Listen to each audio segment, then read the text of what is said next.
Chilling tales for dark nights.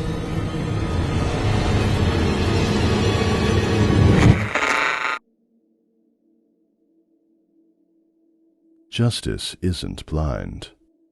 If she cannot see, then it's simply because she doesn't care enough to look.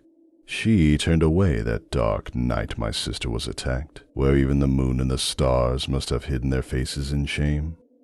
From all accounts, it was an anonymous act of brutality, an impulsive flight, a brief struggle, the humiliation of rape, and then the lifetime of silent nightmares that must surely follow such depraved violence. I've heard it's a common story where the lonely roads meet beyond the protective halo of street lamps. For all the virtues we profess, there is a savagery dormant in us, waiting only for our fellow man to blink. It is easy to be noble while someone is watching, and the fear of judgment may yet steady our course.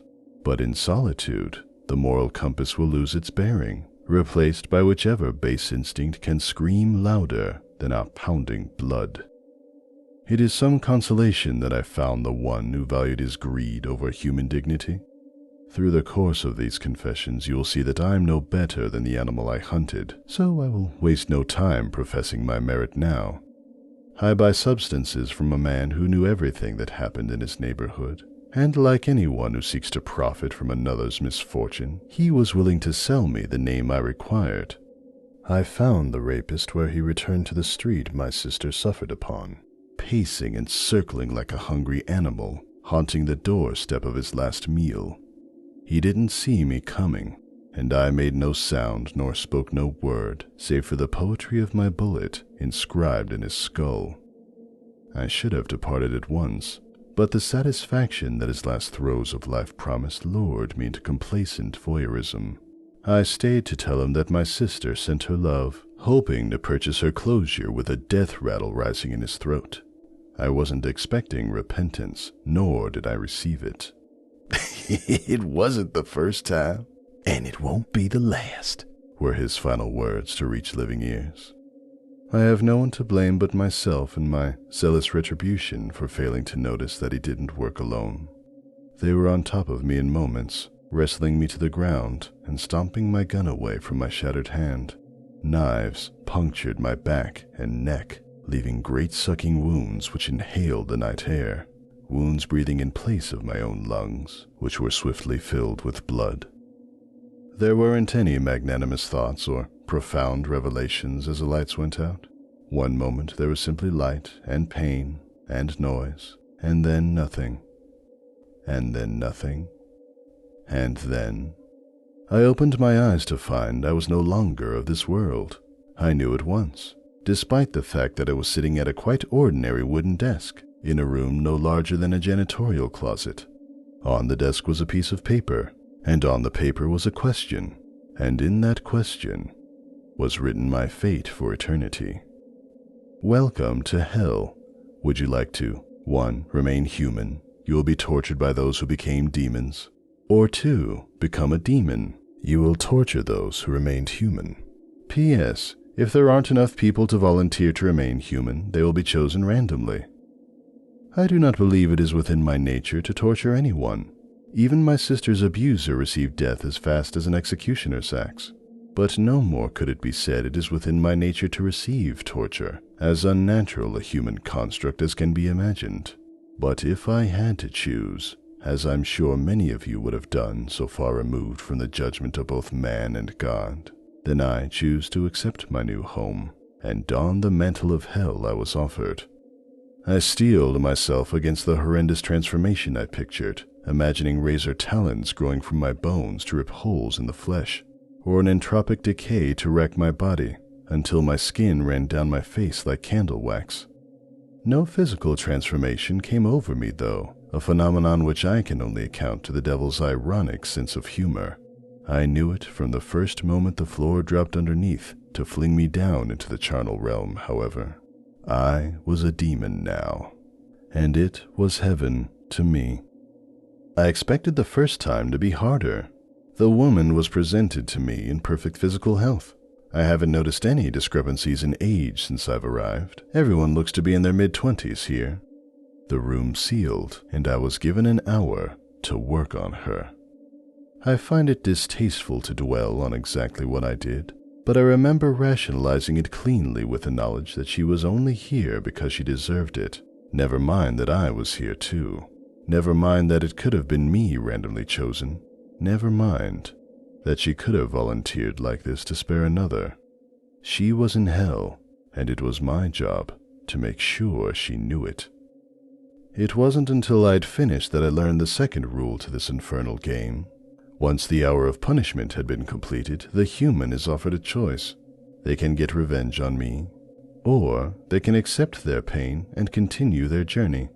Those who refuse the chance to retaliate shall be incrementally elevated until at last their soul is cleansed and they are set to be reborn on earth.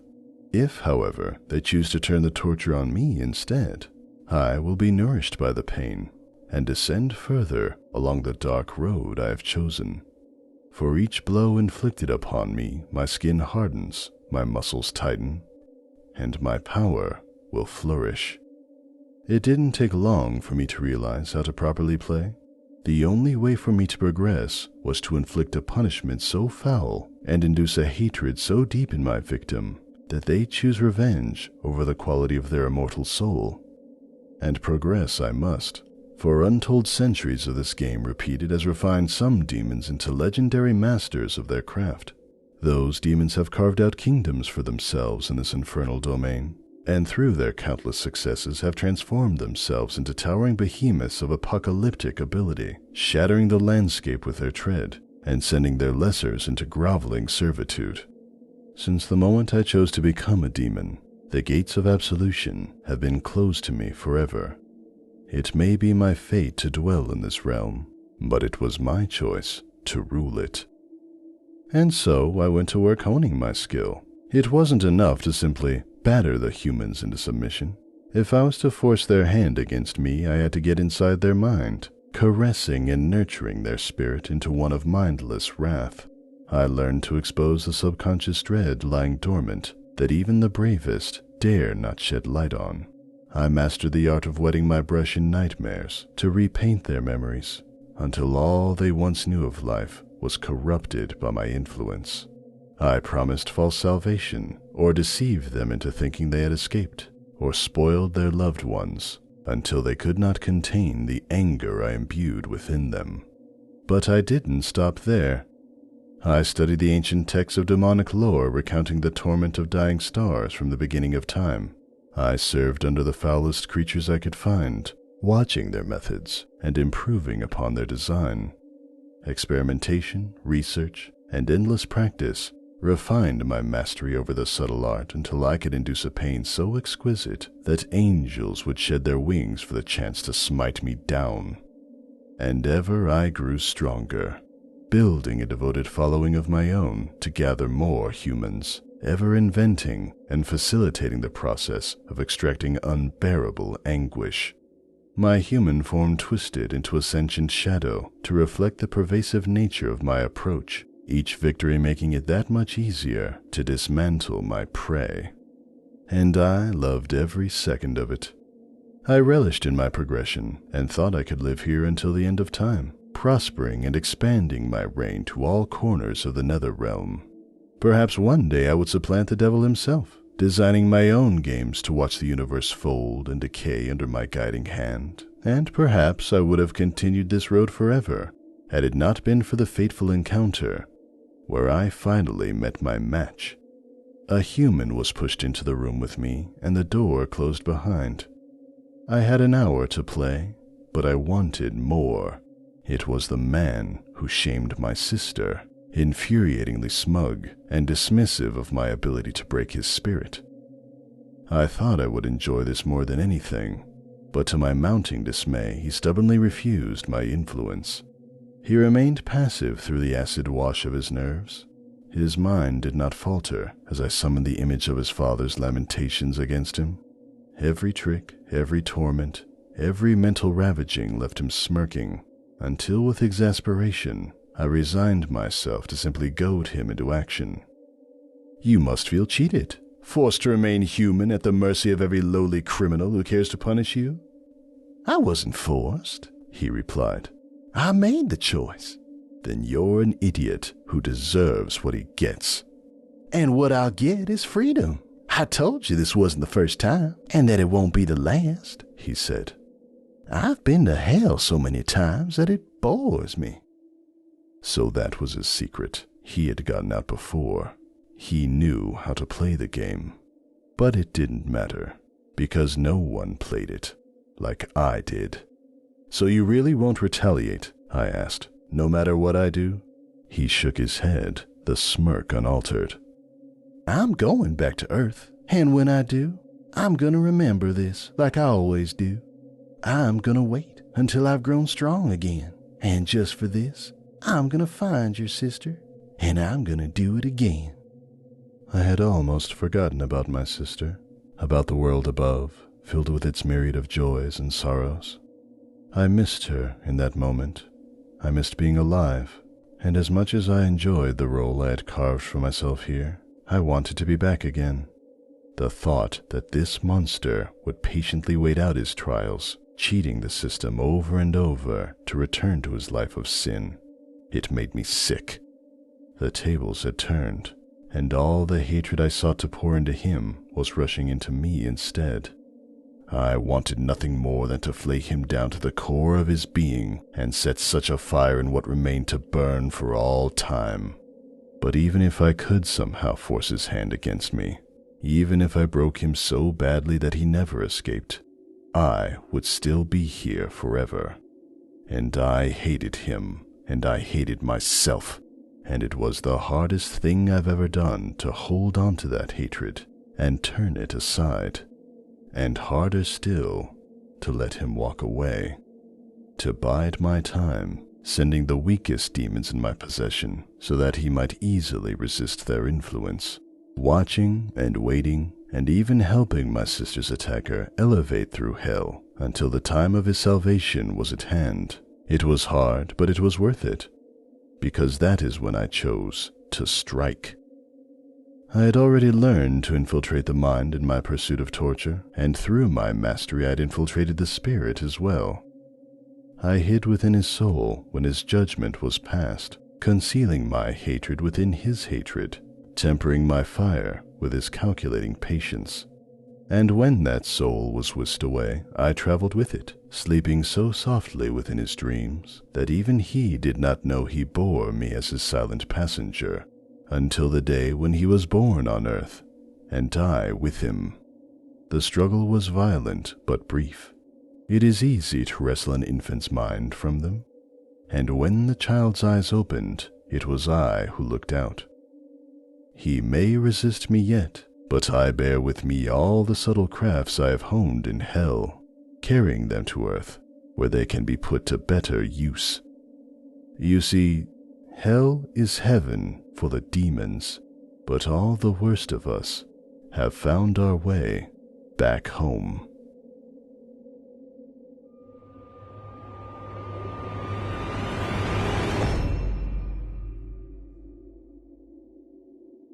I hate it here.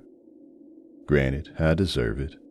I'm currently locked down behind massive concrete walls and steel doors in a maximum security penitentiary. I was locked up what feels like a lifetime ago now. I earned it, I did. Every second I rot here is justice, but that don't change the fact that I hate it. It's cold here.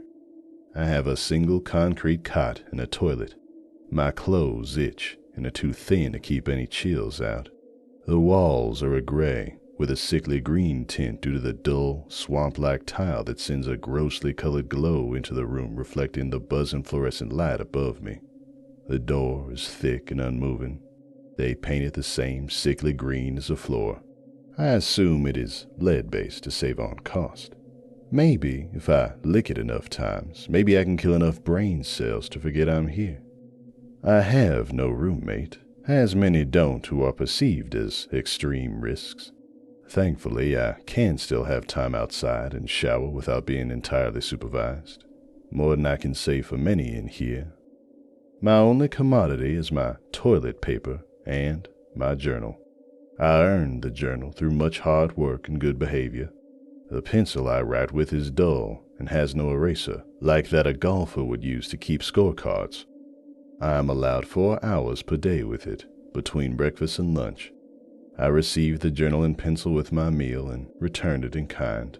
If the pencil has any pieces missing or there are extensive tears in the pages, then I will lose it for the following day. So I comply. I comply, so I may have some mild comfort in this concrete cage in which I slowly die. Again, I definitely earned it, but that don't change the fact. It's hell. I earned my place here because I killed people. I killed many people. I killed 20 people to be exact. This is the first time I've ever written it. I beat the cannibals number, which for some reason gave me a sense of accomplishment. However, what gave me more satisfaction was the evenness of the number. 20. 2-0. Even and smooth. My compulsion made it this way. 21 would have made getting arrested a living hell. 15 would have been okay, but 20 was much cleaner. Increments of 5. Always increments of 5. Sometimes during a shopping trip, I would grab a stick of gum so as to have 20 or 10 or 30 items even. However, in the case of the killings, it was much more intense. The problem was the itch I felt in between. It was a gnawing pain in my mind from 1 to 4 and from 6 to 9. The itch was not as bad during 5s, but 10s were the worst. However, that number will eventually attract attention. That number is partially what got me caught, but I had to scratch the itch, so to speak. It made me empathize with vampires in the old horror stories, a sensation of ache and thirst that cannot be quenched. It is nightmarish. The same remained true for my age, 40. I finished at 40, which made me content.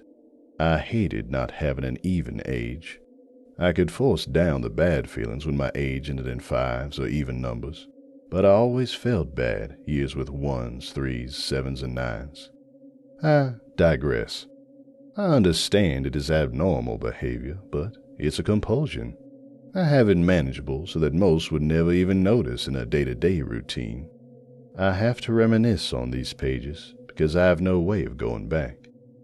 It started many years ago, and the urge only grew from there. The first time I killed was interesting. I should have felt the need to immediately kill again as I did in later years, but I didn't. They say mental illness worsens with age. I guess that's what kept me from acting out again so soon, but I'm not sure. The first time I killed was pretty lackluster. I was walking home from school through the woods where very few kids were bold enough to cross. While walking, I stumbled upon a man. He was clearly injured, and even at the age of 12, I knew he had little time left. He sat, holding his side, panting in labored breaths. He didn't see me yet.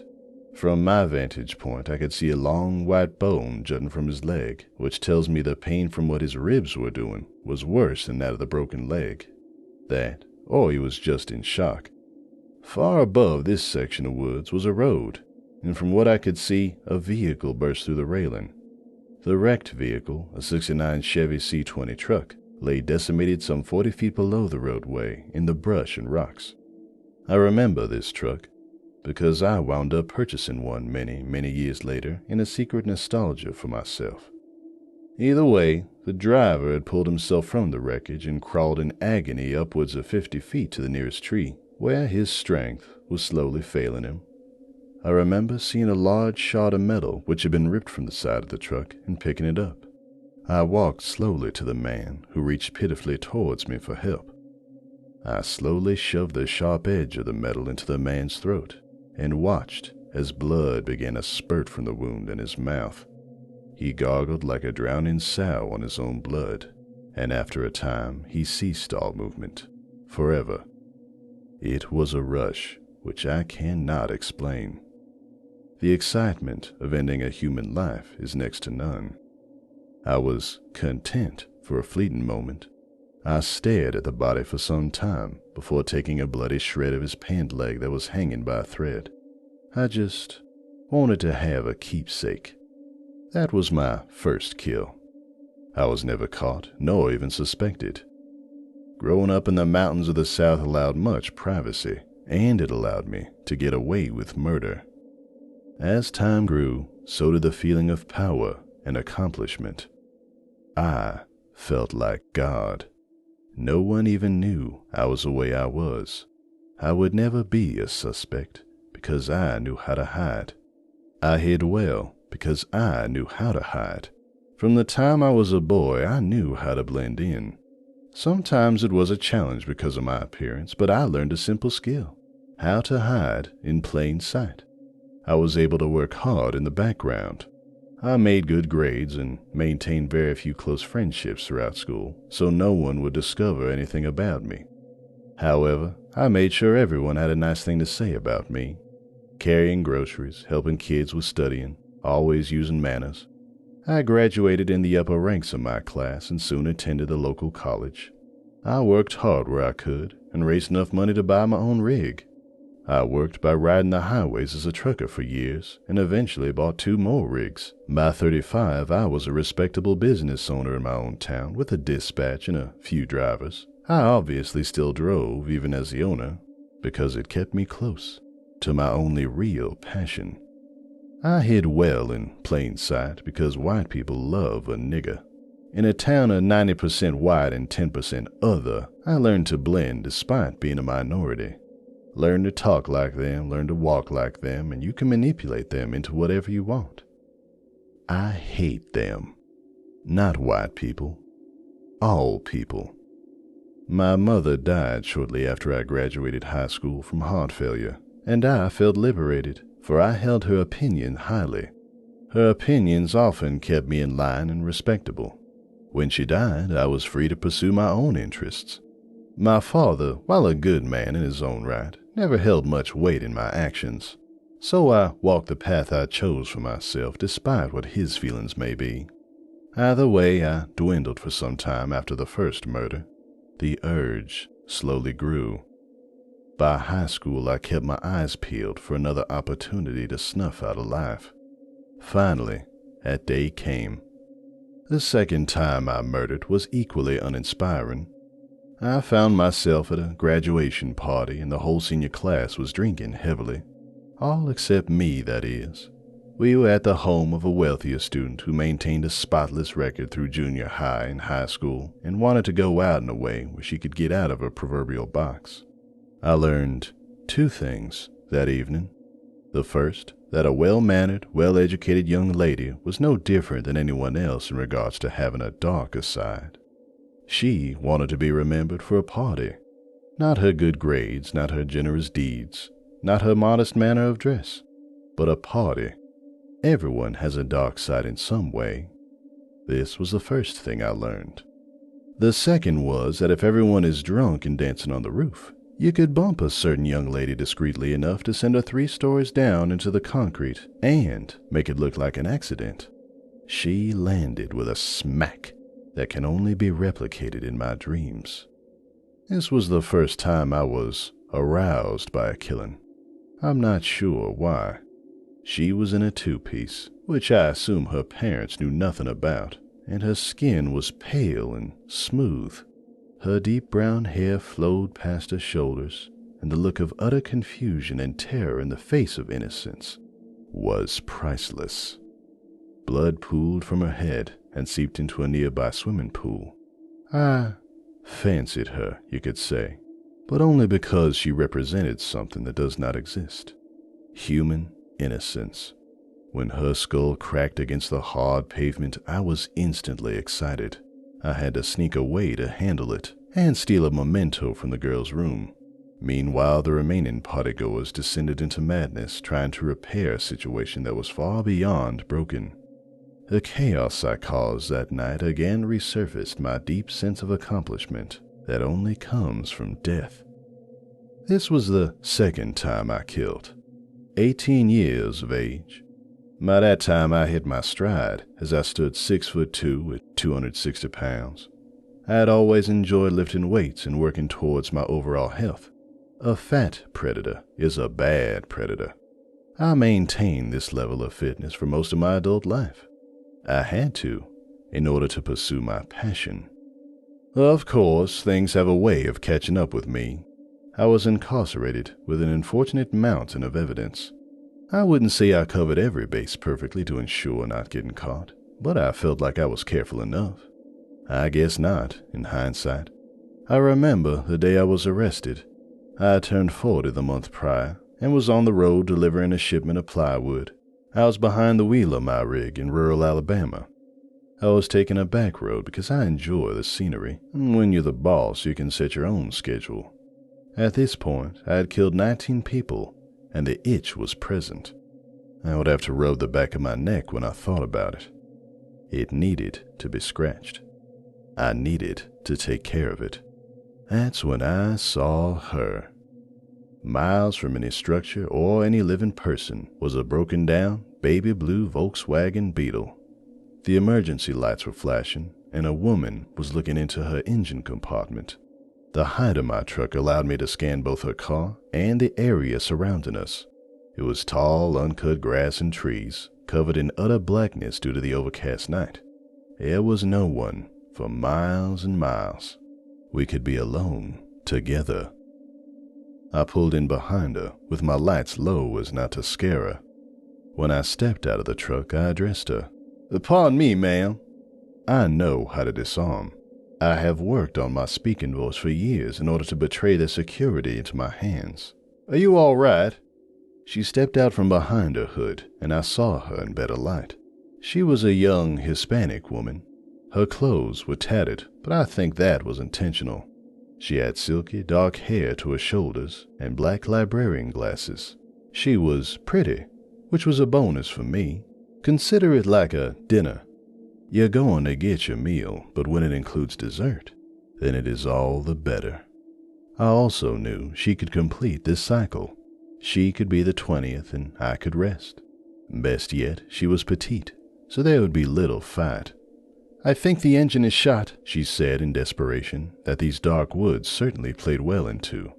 She just wanted to get out of danger. Little did she know. "I can give you a ride. I own this company, so I can make the time." I didn't want to sound presumptuous, but I knew by making myself a manager would remove more of the creepy truck driver mentality. "I don't know." "I promise," I edged in my best zippity-doo-dah voice. "I'll take you straight into town and we can find you a phone. My wife would kill me if I let a young lady stay stranded in the woods." I wasn't married, but that is another way of disarming her. A spouse always makes a man less dangerous, or again, as she thought. "Okay," she said, with a fear betraying her skepticism. "Thank you." "I'll get the door for you." As she walked to the passenger side, I held the door open for her. As she took her first step up, I grabbed her ankle and pulled her straight down with as much force as I could manage. Her jaw connected with the studded metal stairs full force. I know some teeth were broken by the crunch that emanated from her skull. She fell limp to the dirt as I lifted her onto my shoulder. She didn't stir long enough for me to grab a large socket wrench from my rig. I could feel the warm blood from her mouth pouring down my shoulder. I carried her into the tall grass just out of sight. We made love then. I had made love before to some, but this was special. She was a 20th. She would complete the need. Halfway through, she began to wake and struggle. From there, I had to act. I took the socket wrench and began to hit her. She struggled to scream due to her shattered jaw. I hit her pretty face over and over, over and over, and over and over and over. When I had finished on all fronts, I took a wallet from her jeans off beside us. Hannah, I believe her name was. I took her glasses as they fell off when her face collided with my truck and avoided the wrath of the socket wrench. They had her name engraved on the temple. I drove, leaving the scene entirely. I had to re-enter the highway some time later and saw lights in my mirror. I had been stopped before, once even with a body in the back, so I was not worried. The officer walked to the side and called me out. "You Williams?" he asked with an unreadable demeanor. "Yes, sir," I answered coolly, holding my ID and paperwork for the truck and delivery. He then spoke into his radio. "Yeah, we found him." "Officer, what's this about?" I was cut short. "Sir, please turn around and place your hands behind your back." "Why?" I demanded. I was not about to be cuffed and restrained for no good reason. He then turned me violently to my back and slapped cuffs around my wrist. From there, he sat me on the pavement and called for backup. When the other officers arrived, one finally noticed the blood on my back. They then found the glasses. They then found the poorly wiped down socket wrench. They then received word of a brutal mutilation several towns over. It stopped me initially because one of my drivers was caught with a brick of marijuana, so they wanted to stop all trucks from my dispatch to make sure we were legitimate. It would have been funny if it wasn't so infuriating. I was brought down on a technicality. My run lasted from 12 to 40. I was undetected for that entire time. I changed my M.O. I killed strangers only. I was so careful. A technicality was the only thing that could have done this.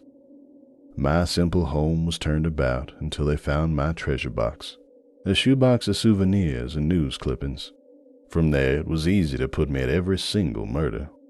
Every homeless person stabbed to death in cities, every transient prostitute with their heads missing, every unsupervised child in crowded streets. I was linked to them all. Now, one may ask, why would you be so stupid as to keep mementos? To that I would say I had to. It was my passion, and the only thing that gave me meaning. I had to keep something around. They were the only memories I could have of those times. Like I first wrote, I deserve to be in prison, but I don't regret in the slightest what I've done. The trial was grueling and irritating. Since I killed across state lines, there were arguments as to where to have my trial, but it became a federal issue, which only meant more bureaucracy. My lawyer explained that many of the killings would be circumstantial at best, but just as many have my now connected DNA to the scene and are going to be nearly impossible to deny. I decided to throw in the towel. The media was out for blood, the public was out for blood, and the jury was out for blood. I had my fill. So now it was time to pay the favor forward. There was no way to avoid a life sentence, so I may as well come clean and regale the tales of my exploits to a room of terrified jurors and family members burning with hatred. Despite the difficulty of finding some evidence of murders, I was still convicted for 18 of the 20. However, I was punished for them all regardless. The day of the sentencing, I stood still and stoic before the judge. I could feel the eyes of all those present attempting to sear me, but failing. The judge looked down at me and rambled on about my cruelties and resentment for man. The entire time he droned, I stood with the thought that the death penalty was illegal in this state. It was utterly satisfying to know that the uproarious crowds calling for my head when the law didn't allow it. I snapped out of it when he got to the sentence.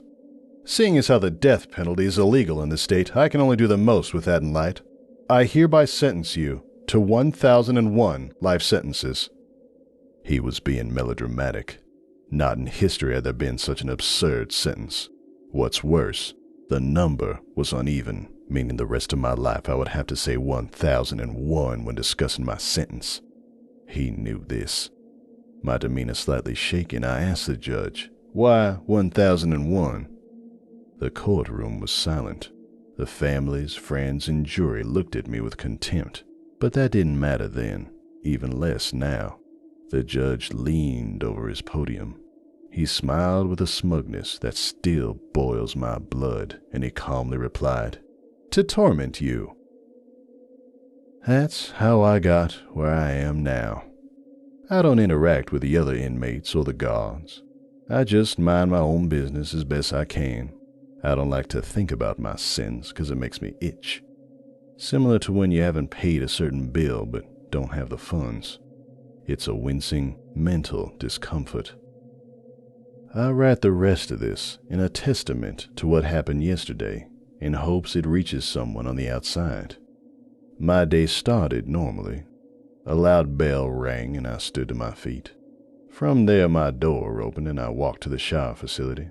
I tried to find myself at the end of the line so as to get the most time out of my cell. I also liked my privacy. The inmates here are insufferable. They are uneducated criminals who would have no life outside of these walls. My fellow black inmates give me hell for being crazy, since African American serial killers are considered such an abnormality. The other races tend to stay to themselves, minus a few Aryan Brotherhood members casting the occasional slur in my direction. I entered the shower as normal, but I felt an innate sense of dread that I don't know how to describe. I just felt unpleasant. I felt watched and alone at the same time. I felt completely hopeless and near despair. I quickly finished my shower and left the facility. The halls were quiet, and the stationary guard was not at his post in front of my cell. I was alone in this hallway. Suddenly, I felt a large grip on my shoulder and ordered me forward. The next thing I knew, I was being escorted to the warden's office. I was somewhat stunned, but complied. I walked the tight enclosed halls until I reached the last room on the right. Inside was totally dark, apart from a dim lamp illuminating a desk. The hand shoved me in and slammed the door behind me. I saw the silhouette of the warden, and he beckoned me to sit. I sat across from him in uncomfortable silence. He didn't move, and neither did I. I would force him to make the first move. After what felt like an eternity, he spoke up. "Let's go over your file." His voice carried, a mild southern accent sprinkled in. I did not respond. He gave no indication as to why, so I would bide my time. From here, I will paraphrase what was said, as my memory can't perfectly recreate the entire conversation. Count 1, confessed, not convicted. Man falls off a cliff and you assist him in passing. You were 12, so it wasn't included in your final file, but it warrants mentioning. Count 2, confessed, convicted. You confessed to shoving a young woman off a roof and then robbing her home of a trophy. You were 18. Count 3, confessed, convicted. Homeless man near your college. You stabbed him and cut out a tooth. You were 20. Count 4, confessed, not convicted. You claimed to have shot a prostitute in Texas. The souvenir you took could not link you to the crime, and she had no family. You were 24, not convicted, but you know what you did.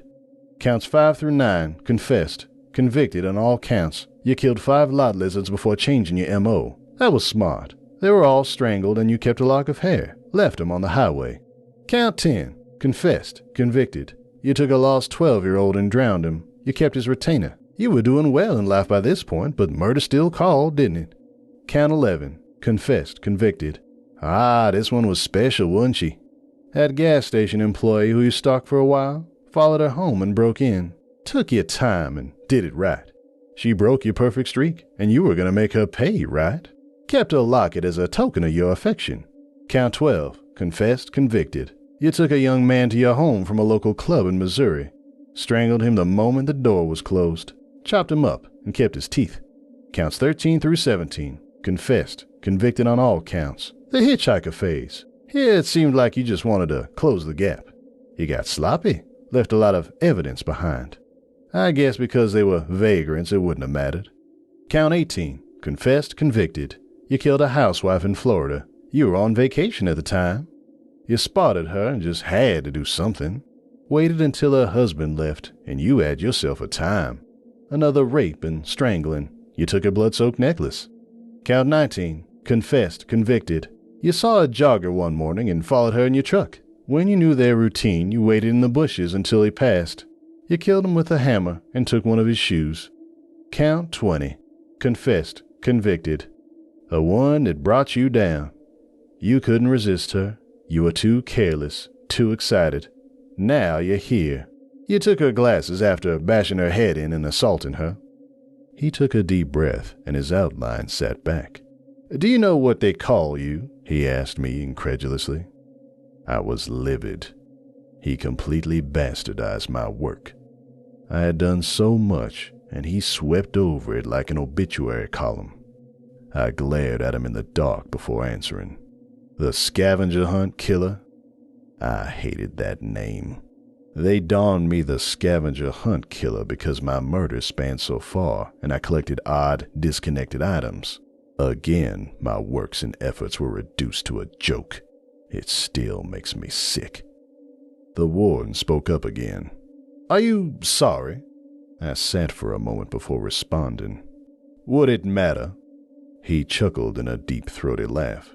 No, he said, settling in. I guess it wouldn't, he continued. I don't get it, really. You're a highly intelligent, healthy, and well-spoken man. Why on earth would you throw that away? I sat in angry silence. I refused to give this man the satisfaction of an answer. Do you believe in God? The warden asked. His tone now changed. I chewed my tongue before responding. No.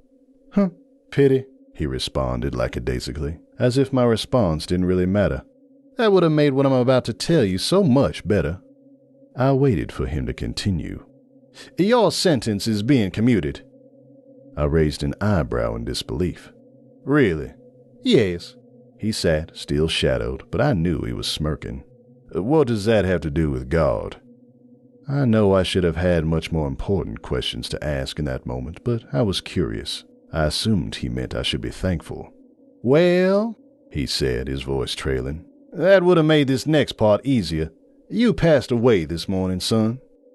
Before I could respond, his hands tossed a few photos in front of me. It was me. I laid covered in blood on the shower floor. I had been stabbed from the looks of it. Yeah, the warden, or who I thought was a warden, spoke up. Some Aryan fellow wanted to prove his might by stabbing a serial killer to death in the shower. It didn't work, though, since he was caught and most likely will be in solitary until it does irreparable damage, if that's some comfort. I stared at him. I stared at the photographs. I simply could not accept it. This is absurd. I felt insulted at the prospect.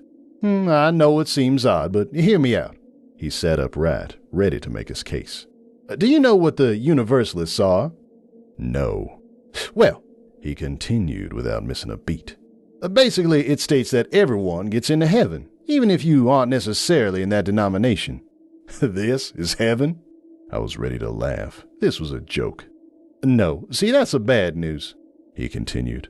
Catholics, Muslims, some Buddhists, see, they believe in a temporal plane, so they're also sort of right. See, everyone does eventually move on, but before anyone can move on, they must resolve all of their earthly obligations and judgments.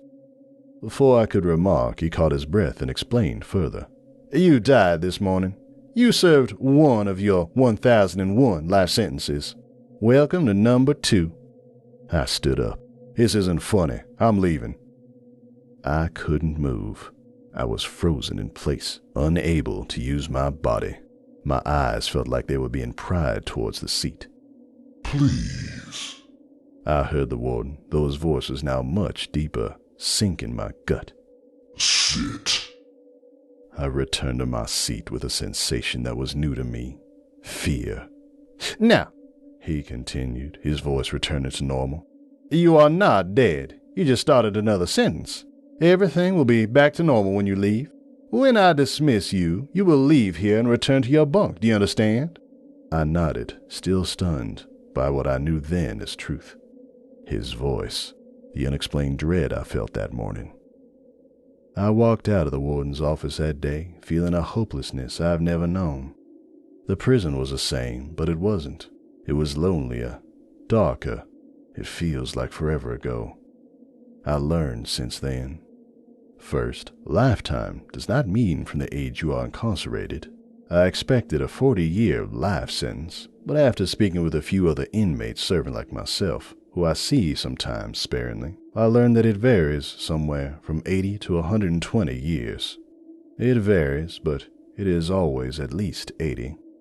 I guess the guards don't notice after a certain point. Also, I assume they don't register that we never seem to leave. Inexplicable, but that's what's happening. Second, each go-round changes you. The prisoners don't notice you. The others like you have fewer words.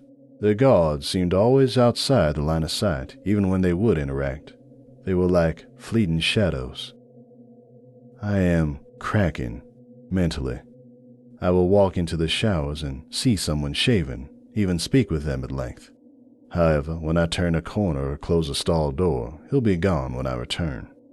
Next I learned that suicide doesn't work. I learned the same way every inmate here like me does. I slit my wrist and they just ached for a week. I swallowed bleach and I had a miserable stomach ache, but no death.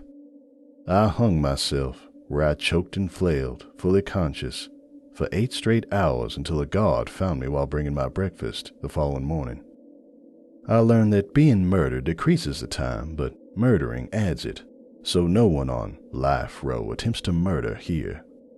Finally, escaping isn't an option. We have runners sometimes, men who just finished their first sentence. The guy just snapped.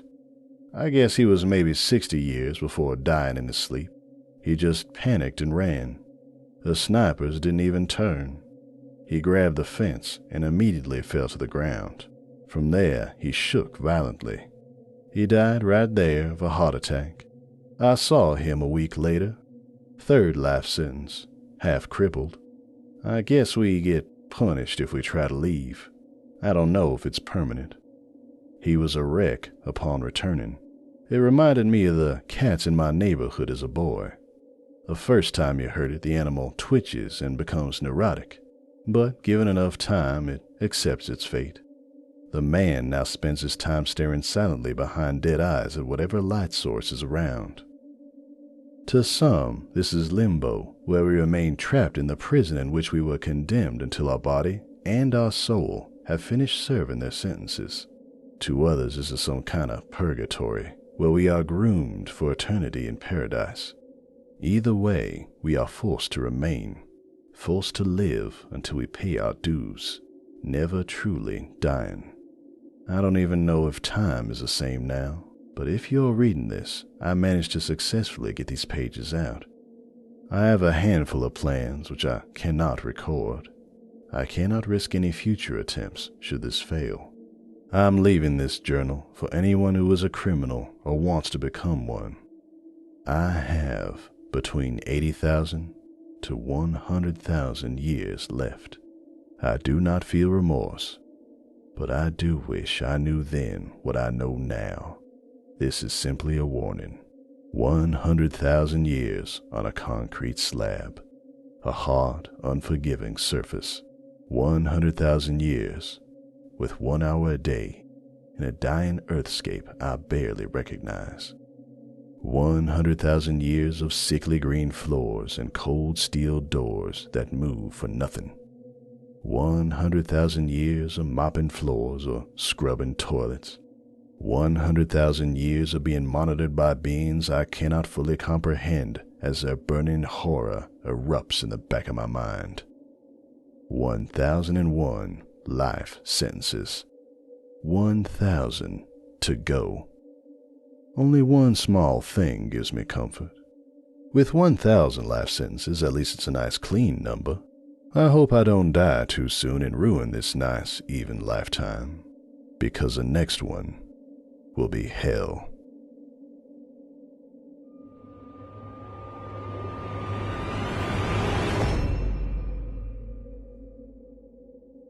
That afternoon, the 3 sisters were in the study.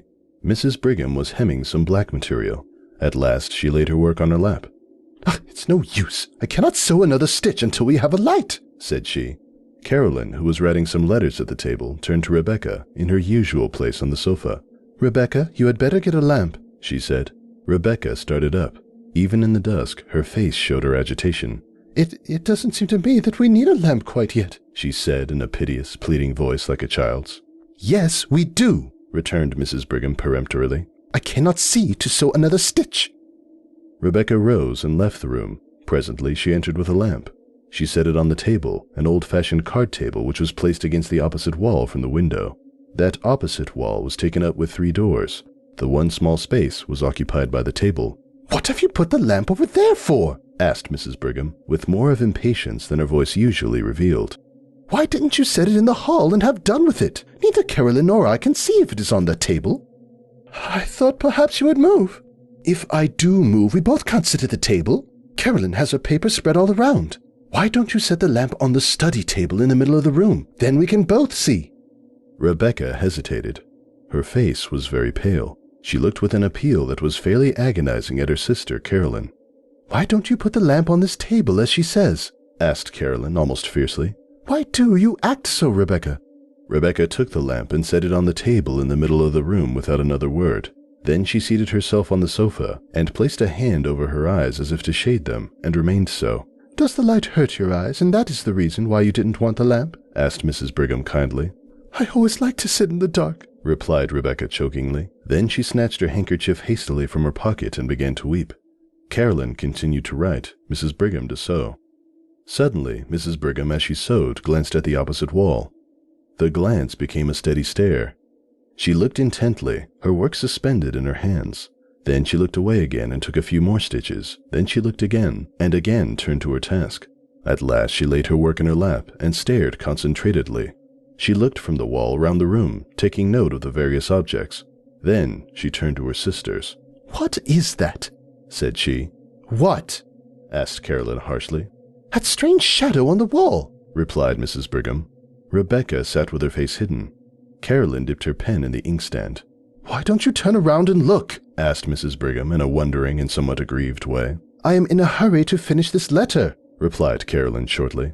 Mrs. Brigham rose, her work slipping to the floor, and began walking round the room, moving various articles of furniture, with her eyes on the shadow. Then suddenly she shrieked out, "Oh, look at this awful shadow! What is it? Carolyn, look! Rebecca, look! What is it?" All Mrs. Brigham's triumphant placidity was gone. Her handsome face was livid with horror. She stood stiffly, pointing at the shadow. Then, after a shuddering glance at the wall, Rebecca burst out in a wild wail. "Oh, Carolyn, there it is again! There it is again! Carolyn Glynn, you look!" said Mrs. Brigham. "Look! What is that dreadful shadow?" Carolyn rose, turned, and stood confronting the wall. "How should I know?" she said. "It has been there every night since he died," cried Rebecca. "Every night?"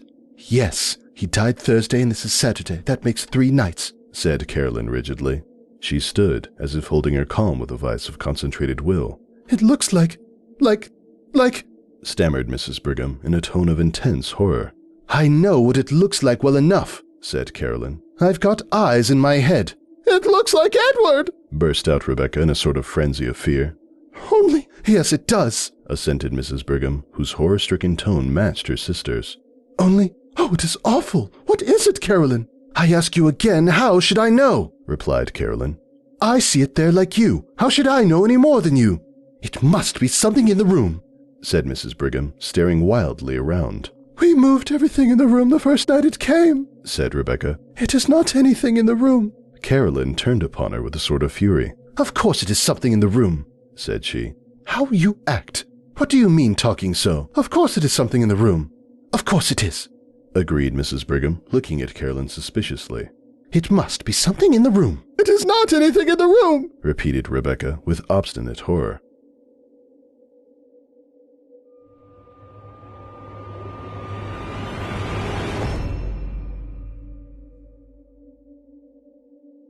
It's funny how things work. We have giant metal vehicles that fly through the air. We have HD video that you can carry in your pocket. We have music that can be accessed anytime from devices that use touchscreens. But when something like this happens, something so stupid, something so simple, there's nothing to be done. Nothing that can be done, even with our advances. I woke up 3 weeks ago in this place. It's a medium-sized room with concrete walls, floor, and ceiling. In spots, the concrete is stained and cracked. A single light bulb hangs from the ceiling, and sometimes it flickers. It's not a very powerful bulb, but enough to see by. I woke up next to a woman. I didn't recognize her, but that didn't matter. I didn't know where I was. I didn't even know how I'd gotten here. There didn't seem to be any doors or windows or openings of any kind, just a concrete box with me and a sleeping woman in it. I woke her up after a few moments of dazed confusion. She didn't scream, which was my worry, and instead asked questions calmly. "Where are we?" she asked. "I don't know." "How did I get here?" "I don't know." "Who are you?" I smiled. Finally, a question I could answer. "I'm Tom," I said. "Tom Gable. I woke up here just a minute ago, and I was hoping you'd have an idea about it. But since you don't, well, we may as well get acquainted. You know my name. What's yours?" I stuck out my hand. She shook my hand. "I'm Melissa," she replied. "Melissa Dobbs. Last I remember, I was—" She froze and creased her eyebrows. Did you hear that? I listened, but didn't hear anything. I shook my head. What was it? I asked. It sounded like, I don't know, a thump. We sat in silence for a few minutes, listening for another noise. There was nothing but silence as long as we sat there. After so long, I just shook my head. I don't think there's anything there, Melissa, I said. But if you did hear a sound, that means we're close to the surface. The surface?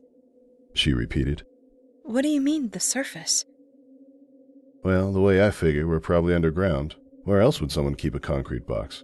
Another thing I'm wondering is how they even got us in here. It all seems like a dream, you know? I sighed and leaned my back against the wall. This couldn't be happening, not really. I know what you mean. Melissa said. It just doesn't seem real. This doesn't just happen. This can't just happen. This time I heard the noise too. It was like a thump, but a squishy thump. Like if you hit an animal with a heavy object. Images of bleeding animals flashed in my mind. Pictures of infants being hit with hammers and baseball bats. I almost jumped, I was so surprised. Why would I think that? That wasn't normal. None of this was normal. This place and that sound and these thoughts, none of this was right. Did you? Yeah, I heard it, I interrupted Melissa. I started to ask if she saw things, but she would think I was crazy. Being here was making me a little stressed, sure, but crazy? No, and I wouldn't let her think that. Melissa and I spent the rest of the day discussing the situation and listening for the noises. It seems they came at regular intervals, once every 10 minutes or so. I thought maybe we were near an automatic machine. Sometimes when they came, I would have flashes of terrible things. It was disgusting and wrong, but it happened. I couldn't help it. I wondered if Melissa had the flashes, but I didn't dare ask her. If my only companion thought I was crazy, well, I didn't think it would end well. We had thought it was some sort of hostage taking at first. We thought we'd been taken captive by criminals. That's what we'd decided. It was a normal assumption. About 30 thumps into the day, though, our thoughts changed. We were hungry. If the thumps really were coming every 10 minutes, then 30 thumps meant we'd been awake for 5 hours. I could hear my stomach growling, and once I even heard Melissa's. We were thirsty more, though. My throat was sore and dry, but we had no water or food. We were talking about what we'd do when we got out of this box when it happened. The interviews and books and maybe even movies that would come. We could both get rich off this. We tried to remain positive like that. Suddenly, everything went black. It felt like only a second, and I didn't realize my eyes had closed until I opened them. Melissa and I woke up at the same time. We were confused. Somehow we'd blacked out at the same time, woken up at the same time, and... Food. Melissa whispered. There's food and water. She was staring into a corner of the room, where before there'd been nothing, but now there were 2 trays of food and water on them. My stomach rumbled, and I didn't care where they had come from or how we'd blacked out. Let's eat, I said, grabbing our trays. We can talk about it in a few thumps. Melissa actually laughed.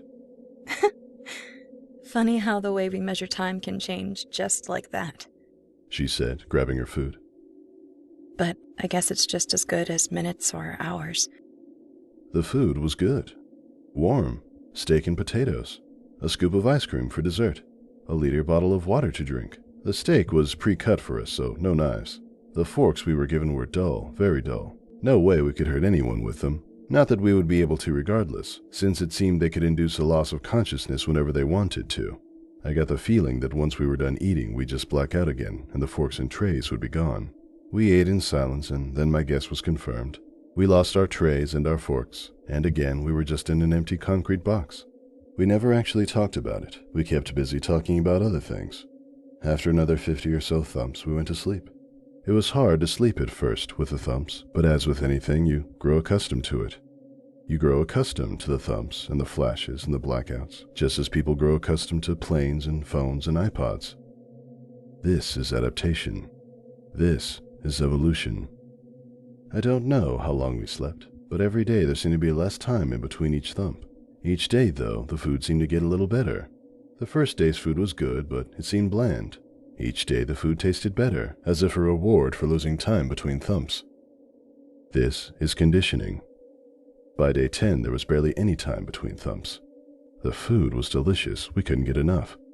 Melissa and I got along well enough. We were becoming pretty big friends. And at around day 5, we started having sex. We didn't love each other, but we were both adults. We both wanted something to keep us busy and entertained. Why not sex? Day 12, though, things took a turn. They went bad. We were eagerly awaiting lunch. We were ready for the blackout, ready to delight in the delicious food we'd come to expect. We weren't thinking about escape. We weren't thinking about anything. Thumps flashes food. Thumps flashes food. The flashes had gotten worse. So much worse. The thumps came so fast now. The flashes were in my head all the time. Babies flayed open and dead. Dogs, limbs severed and laying in pools of blood. Cats with their eyes pulled out and their organs ripped from their abdomens. All just animals, dead animals. Their lives that had been so important before, now useless, now nothing, now just a heap of bloody regret. This is my future. This is the death of all. Thump.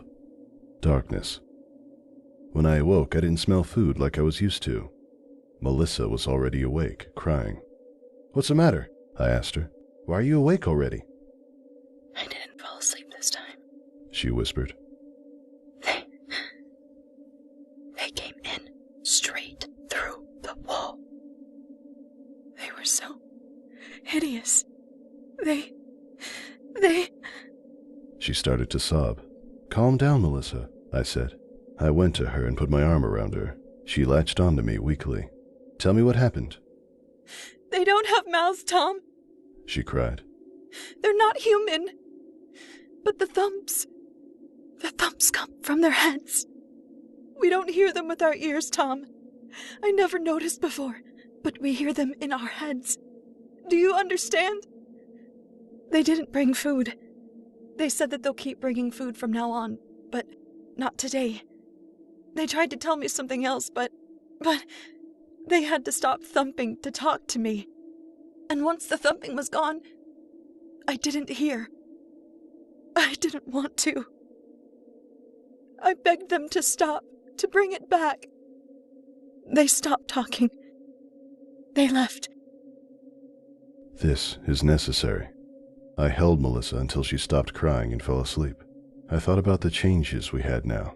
I was trying to comfort her, but all I could think about was that the flashes had stopped. I hadn't realized it until that moment because I was so used to the flashes accompanying the thumps that I had given myself flashes, but they weren't coming anymore, not really. Something had changed since mealtime, and now it made me almost uncomfortable. I could understand Melissa panicking when the thumping stopped now, though I didn't think I would have freaked out that badly. Melissa was crying. I'm sorry, Tom. She mumbled, pushing her face into my chest. I could feel her tears seeping through my shirt. I should have been able to talk to them, but the thumps... It's so strange when they're gone. I'm used to them now. I understood. I understood perfectly. We spent the rest of that day solemnly, talking not about what we would do when we got out, but possibly how we could get out. Things weren't normal. The thought that we might get out was beyond us now. We accepted that. We could live like this, at least for a while. Then one day, maybe in a month or a year, we might use our forks to dig into our wrists. Do they have thumps in heaven or hell, or whatever lies beyond? We got food the next day. The thumps continued, and the flashes remained silent. The food was better, and life was good again. Melissa, though, she was shaken. Maybe it was seeing our captors that had her so on edge. Maybe they put something in her head. The flashes, I thought. Is it possible they left my head and went to hers? Crazy, but crazier things had happened here. Every day, Melissa got more nervous, more agitated. I couldn't understand. I tried to talk to her about it, but she wouldn't answer my questions. She just looked at me and shook her head. Nothing's wrong, she would say. I'm just tired. This is denial. It happened on day 20. We fell asleep. We woke up and ate our food. We went about things as usual. I didn't know. If I had, I would have done something. Suffering alone is 1,000 times worse than suffering with a friend. I was finishing my dessert, and Melissa did it quick as lightning. She stabbed herself hard in one wrist, then the other, Then she shoved it in her mouth. She jammed it in her throat, pulling and pushing and grinding it in there, trying desperately to kill herself, to end it. One wrist was bright red, but it hadn't drawn blood. The other she'd stabbed harder, much harder, and it had holes in it. The holes were pretty deep, leaking, pouring blood. Blood was trickling out of her mouth, and when I threw my food down and reached out to stop her, she kicked me in the chest. I fell against the wall, and she just kept stabbing, cutting, choking with a fork. I didn't even realize I was screaming. The thumps had joined together by this point, making constant noise, and it was hard to hear over her. Eventually she slowed and tried to force the fork down her throat. She gagged and choked and retched, but it didn't come out. I got to her and pushed her arms away and reached in, but it was too far down at this point. Too far. My only companion, dying. She died quickly. Between the blood and the choking, I don't know what killed her. I didn't care. I cried the rest of that day. I felt like doing the same thing. I thought maybe I would the next day. Maybe I would join her again. At least I wouldn't be alone. The next day, however, didn't work out like that. I waited and waited. Eventually the blackout came. I was eager to kill myself after a delightful meal. I just hoped I didn't mess it up. I'd hate to be half dead on the floor, pissing and shitting myself, alone for who knows how long. Fortunately, I didn't have the opportunity to mess it up. I woke up outside. It was dark. This wasn't right. "No," I whispered.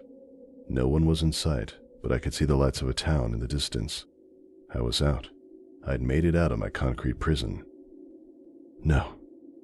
This is panic. This is change. I'm not ready for this. The thumps were gone, but things had changed. Adaptation. Conditioning. The thumps were gone. The flashes were back. Evolution. I wasn't used to the silence. It was driving me mad. The flashes didn't help. I knew what would make the flashes go away, though. The thumps. They would keep the flashes at bay, make me comfortable again. That was all I needed. And they'd been teaching me how to make the thumps. They'd been teaching me since day one. I just had to... I grimaced, not wanting to think about it. But I needed the thumps. What did I have to lose anyway? My only companion was gone. I stood and headed for the town in the distance.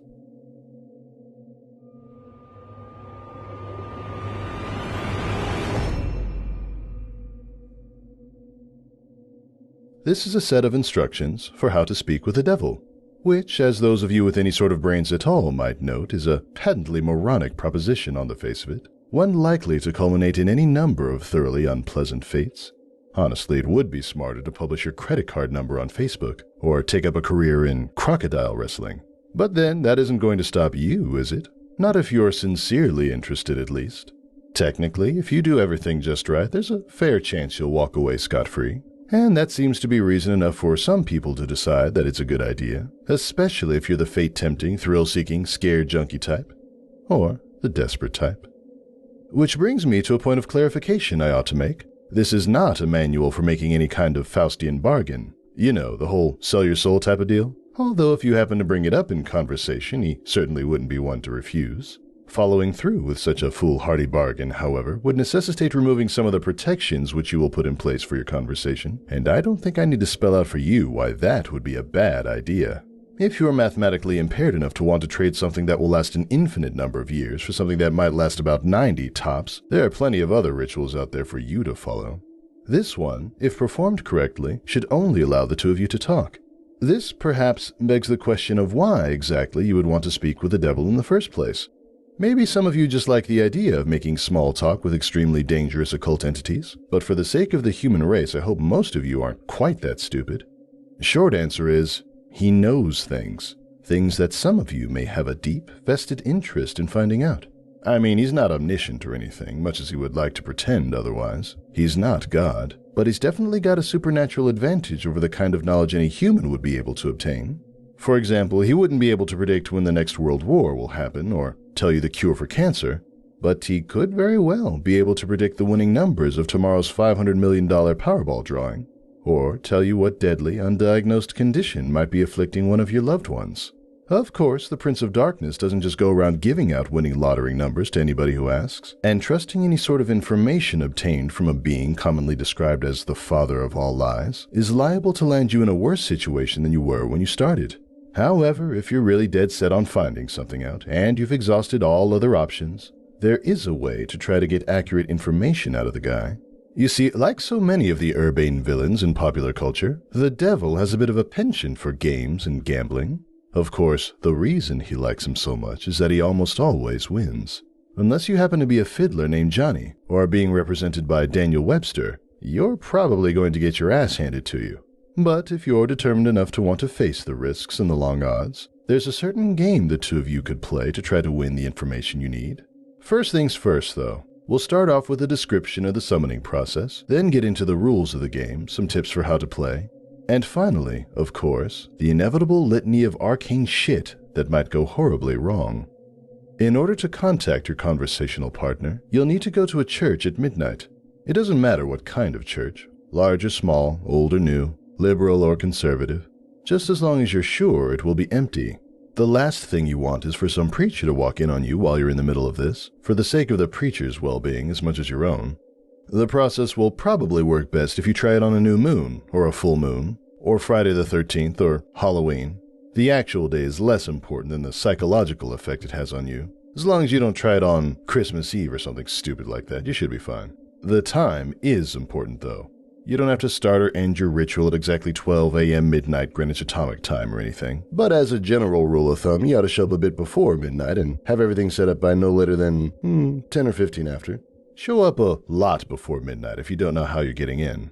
Shockingly enough, most houses of God do tend to lock their doors at night, at least if there's no one to watch over them. And remember, we want it empty, got it?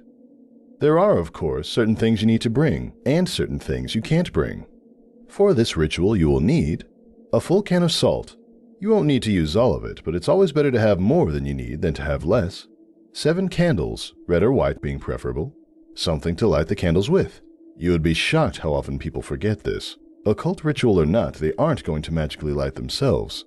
A length of red string, rope, yarn, or thread. A full-length floor or wall mirror. Ideally, you'll want to find one of those already present in the church. They're a bit unwieldy to be lugging around with you during a break-in. However, if there really aren't any there, you'll have to bring your own. You might also find it useful to bring some markers, pencils, paper, a flashlight, and any sort of tools that might be necessary to secure your entrance into the church. You will not be permitted to bring any sort of electronic or timekeeping device. This includes all cell phones, smartphones, tablets, e-readers, MP3 players, PDAs, calculators, wristwatches, pocket watches, kitchen timers, hourglasses, etc., etc., etc. Seriously, it's worse than the SAT. If you're one of those people that has your smartphone practically wired into your brain, don't worry. You can bring those things with you to the church as long as you leave them outside the room in which you'll be doing the ritual. If you brought a flashlight, helpful for finding your way around without attracting unwanted attention, leave that outside too. Also, don't bring any sort of religious paraphernalia to protect you, especially if it pertains to the Abrahamic religions. And yes, if those gothy black cross earrings you're wearing are hanging right side up, they count. If you have any kind of holy symbols like that with you, the devil will simply refuse to show up. Don't worry, you're not going in totally unprotected. In fact, most of the supplies with you are not for any sort of devil summoning ritual, but for your own protection. Old superstitions and folk magic remedies to guard oneself from evil. From what I know of it, the effect's mostly based on the power of belief, so there are probably numerous other objects, artifacts, and procedures that would work just as well. If you'd like to risk being left helpless at the mercy of the devil in order to test that theory, feel free to experiment. However, for those of you without a psychotic death wish, I'd recommend sticking to the ritual as follows. Once you're sure you have all the right supplies with you, make your way into the church and find some place to set up. It can be anywhere, from the main sanctuary where the services are held, to a Sunday school classroom, to a walk-in supply closet, as long as you have a sufficient amount of open floor space and are certain not to be disturbed. Set up your mirror first. This is where the devil will appear when you summon him. As such, you mustn't complete the summoning until you've laid down certain wards around it. First, surround the mirror with an unbroken circle of salt. If the mirror is hanging on a wall or door, lay down a semicircle around it instead, making sure that the salt touches the wall at both ends. Then, wrap your red string around the mirror several times. The color red, especially red string, is symbolic of protection in the folklore of many cultures and religions. This is also why red candles are a good idea. Speaking of the candles, set them up around the outside of your circle of salt, spaced at relatively even intervals.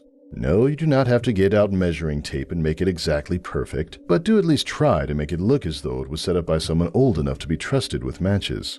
Light the candles in a clockwise fashion, being careful not to disturb the salt. If you break the circle, you'll have to start all over again.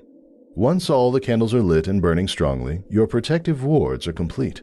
You are now ready to proceed to the actual summoning. To do so, you must first get the devil's attention and demonstrate your resolve by performing some sort of sacrilegious act in the holy space. Turning a crucifix or cross upside down is fairly conventional, but it's not the only option. For example, I know of a kid who once fulfilled this requirement by scribbling obnoxious graffiti all over a painting of Jesus hanging in his Sunday school classroom. The nice thing about turning a cross upside down is that once you've finished your encounter, assuming you survived it in one piece, you can just flip it right side up again and no one's the wiser, sidestepping the relatively minor but still irritating risk of having your Sunday school turn into a reenactment of the Spanish Inquisition for the next month and a half. After you've finished doing whatever offensive thing you decide on, shut all the doors to the room and turn off all the lights so that the space is lit only by the candles. Face the mirror and stare deeply into it, concentrating on your desired outcome. There are no incantations, no arcane strings of Latin that you have to recite. Just look into the mirror and wish as hard as you can for the devil to appear there. After a few moments of this, when you feel ready, close your eyes and count to 10. Then open them. If all has gone correctly, you will no longer see your reflection. You will be looking at the devil, or at least looking at the way the devil has chosen to appear to you.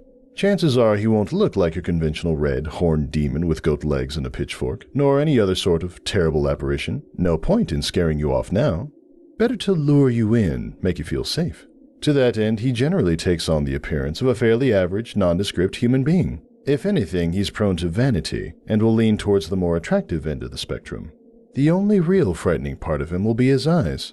No matter how hard he tries, he can't hide the sinister gleam smoldering deep within them, the malevolent amusement and hunger, like the eyes of a spider contemplating a fly struggling in its web. They're supremely confident, those eyes, confident and without pity.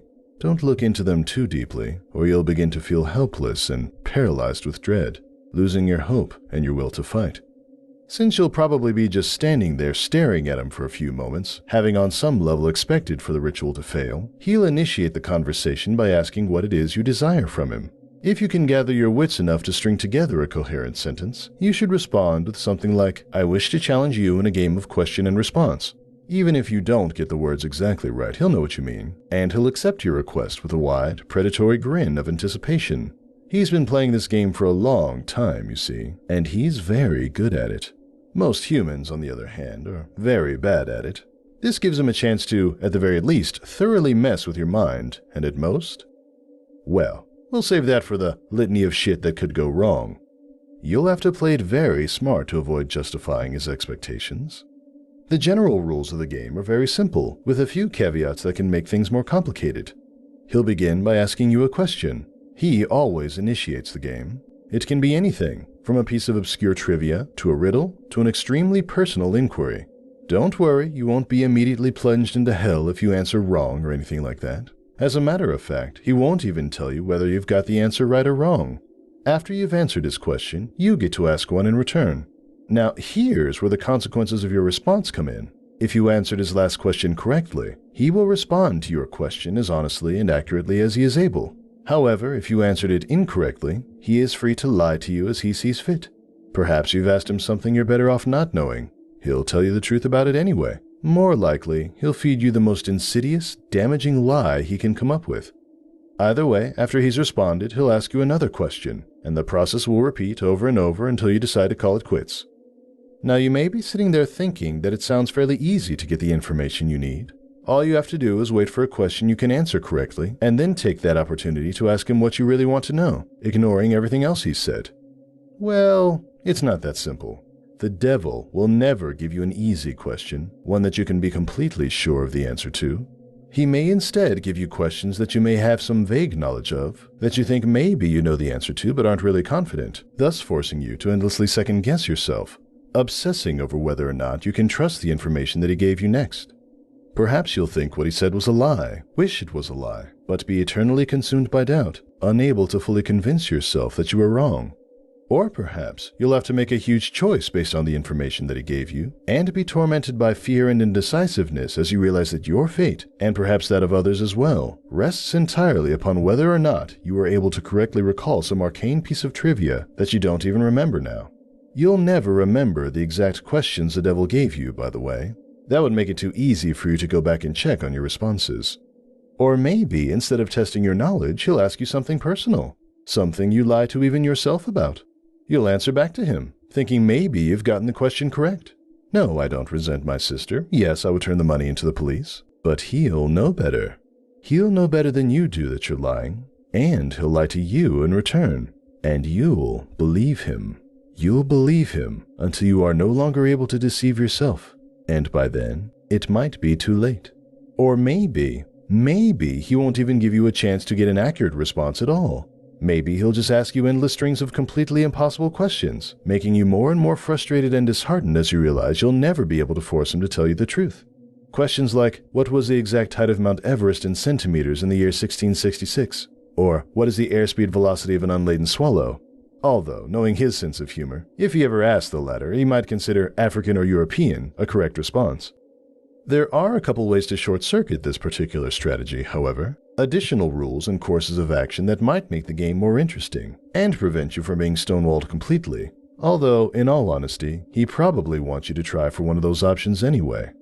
The first is to ask him a riddle instead of a question. If you somehow manage to stump him, and he answers the riddle wrong or gives up, he'll be obligated to give you a truthful response to your next question. If he answers the riddle correctly, once again, don't worry, he won't pounce on you like a sphinx or drag you into hell. What will happen is that he will get a pass, allowing him to lie in response to one question he would otherwise be obligated to answer truthfully. Honestly, if he gets a pass, you might as well just give up and quit the game right there. It's nearly impossible to determine when he's telling you the truth under the best of conditions. Adding another layer of complexity by constantly trying to figure out when and if he's used his pass? It's about enough to make any normal person's brain explode. There's no way, just forget it. The second option is for you to take a dare from him. If you accept it and vow to follow through, then once again you'll have to answer his next question truthfully. If you choose instead to reject it, he'll get another pass. Now before you freak out and reject that whole idea completely, you should know that he won't ask you to do anything overly dramatic or unspeakably evil, like blow up a hospital or murder somebody. As a rule of thumb, most dares won't involve direct loss of life or any major felonies. However, they certainly won't be easy. Inflicting severe pain on yourself, doing something that terrifies the shit out of you, cutting off a treasured relationship, publicly humiliating yourself or someone you love. All of these things and more, things you might not have even been able to imagine, are completely on the table. If you're willing to go that far, to put yourself in that kind of position, you'll get your answer. However, if he manages to come up with the one thing you know you simply can't or won't do, well, then once again, you might as well just quit. One last thing. Don't think you can just tell him you're going to do something and then not do it. If you accept a dare and then don't follow through with it, well, let's just say there will be consequences. Just suck it up and keep your promise, no matter what it was. Trust me, you'll be better off that way. Finally, when you've gotten the information you wanted or given up on it completely, you may end the ritual by simply thanking the devil for accepting your request, bowing politely at the waist, and bidding him farewell. The surface of the mirror will seem to swim and flicker for a moment, and then you will be looking at your own reflection again. Only when you are absolutely certain that you are looking into your own two eyes again, may you turn away from the mirror, flick the lights back on, and begin dismantling your protections. Now, and this is important, even if you haven't gotten the information you wanted, you must end the ritual in this manner before 66 minutes have elapsed. Well, I suppose that technically you have 66 minutes and 6 seconds. Subtle, right? But if you're seriously going to try to cut it that close without any sort of timekeeping device, you're probably screwed anyway. I cannot emphasize enough how important it is that you keep to this time limit. I'll save the reason behind that for the end, but don't skip ahead. I've still got a few important tips on how to play. 1. Be very careful about what sort of personal information you give out. Try not to talk about yourself, especially your emotions and problems, any more than absolutely necessary. This guy knows human psychology like the back of his hand, and he will get inside your head. It's like talking to Hannibal Lecter. Give him enough to work with. Even if you don't believe a single word he says, he will still find ways to fuck with your mind like nobody's business.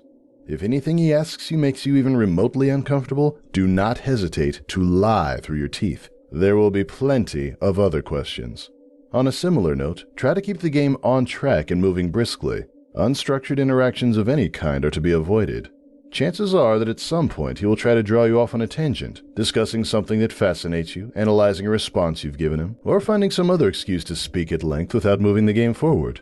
This is not only a waste of valuable time, but also another excellent opportunity to mess with your mind. If you choose to give him a riddle, use one you've made up yourself. If your riddle has ever been written down anywhere at all, from the pages of The Hobbit to some long-lost tome of ancient magic, he will already know the answer. That said, it has to be a legitimate riddle. You can't just ask something like, what's green, has 10 legs and hops, and then claim for some inexplicable reason that the answer was marshmallows. Nor can you ask him a straight question like, what have I got in my pocket? He probably knows that anyway. There are no hard and fast rules to determine whether a riddle makes sense or not, but you're a reasonable human being. Your ancestors ate from the tree of knowledge.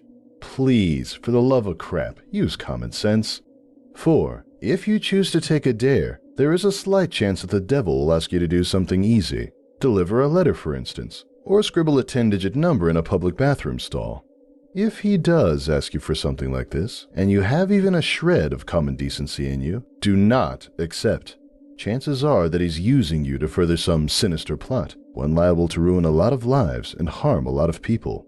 Who knows? Maybe you're the type of person who really doesn't mind throwing an unknown number of total strangers under a bus to find out what you want to know.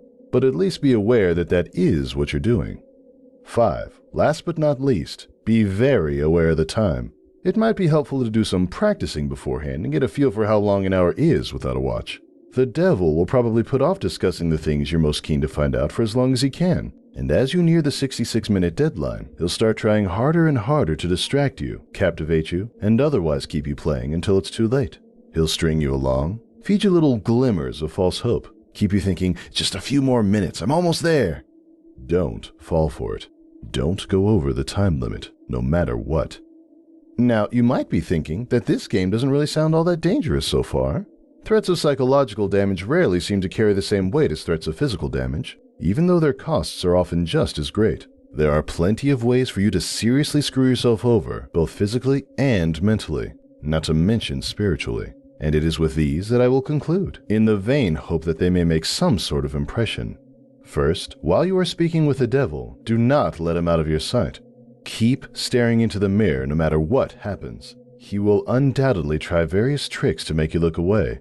You will hear noises behind you, feel eyes on the back of your neck, see shadowy phantoms writhing in the depths of the mirror. A cold breath will blow upon you from behind, smelling like the crypt. A deep silence will settle, only to be interrupted by a loud smack directly behind your head, giving you just about the worst jump scare you've ever had. Hell, the devil may even abandon a measure of his own dignified facade and give a sudden jump of feigned shock, shouting loudly and pointing behind you with a very convincing look of terror on his face. Whatever he might test you with, you must not look away from him. If you look away, if you lose sight of him completely, even for 1 second, you will look back at the mirror to find him gone. Well, not gone. Out of the mirror, in the room, with you. Exactly how much of your body the police will find the next morning and what state it's in will depend entirely upon what sort of mood he's in. The same goes if you break any of the protections you laid down before beginning the ritual, interrupting the circle of salt, letting the red string unwind, knocking over a candle or letting one go out.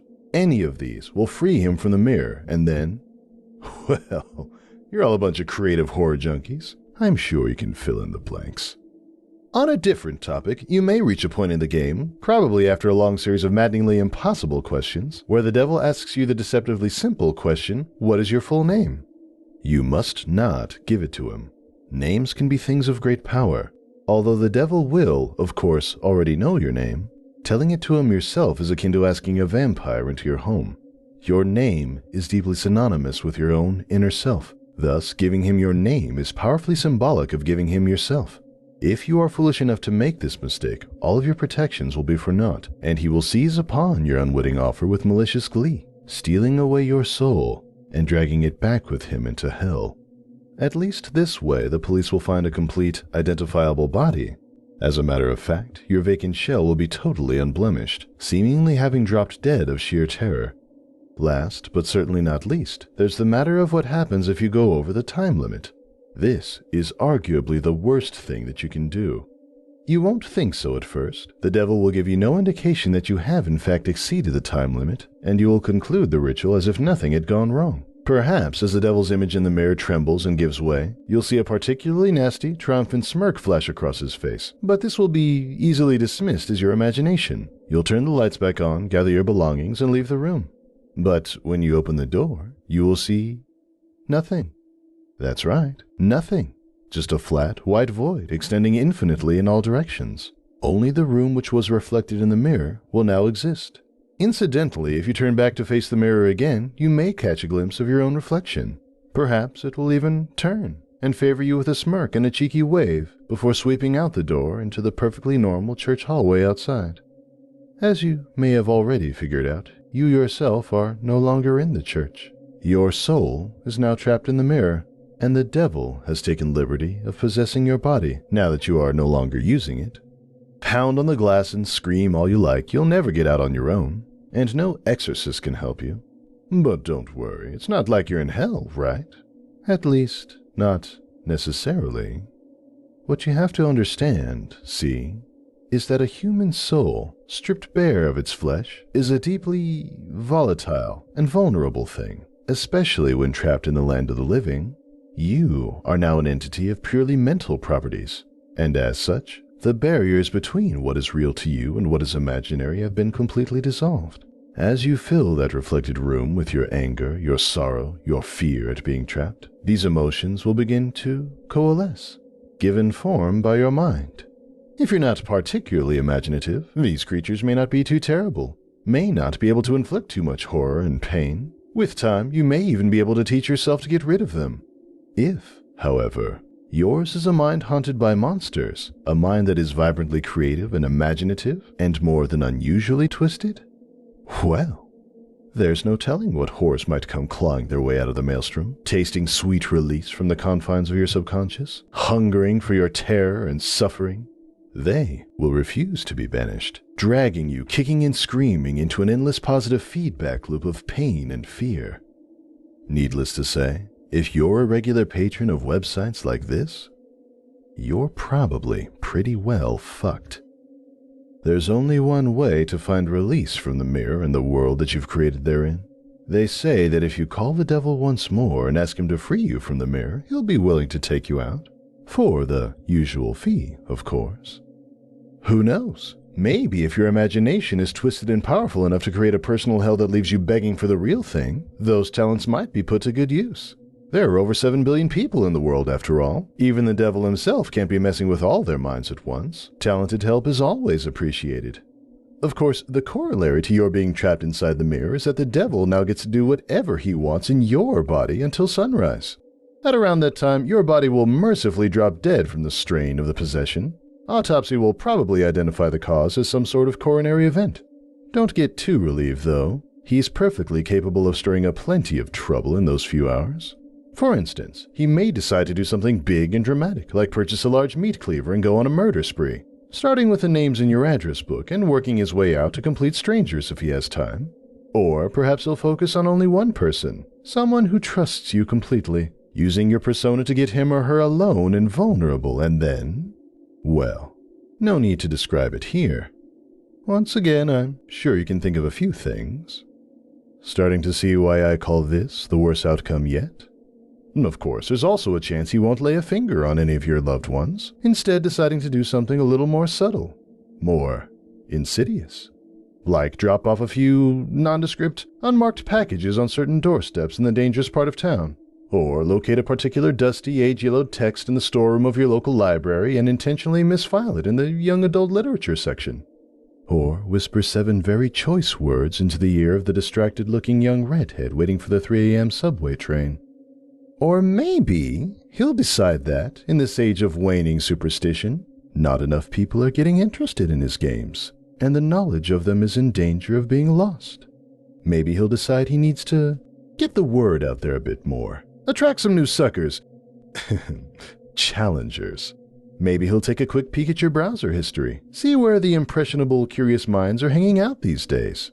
Maybe he'll even write a quick tutorial, in modern parlance, rather than some inscrutable, obsolete demonological text. Post it on the internet and see how many bites he gets. Maybe I really shouldn't have gone there. But you've made it this far without shying. A little twist at the end isn't going to put you off, is it, dear reader?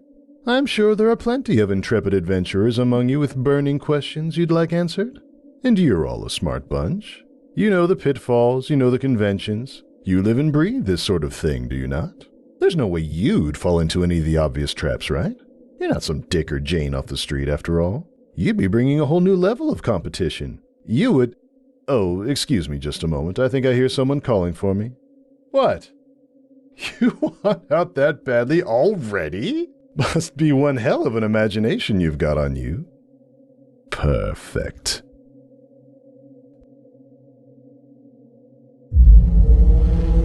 Chilling tales for dark nights.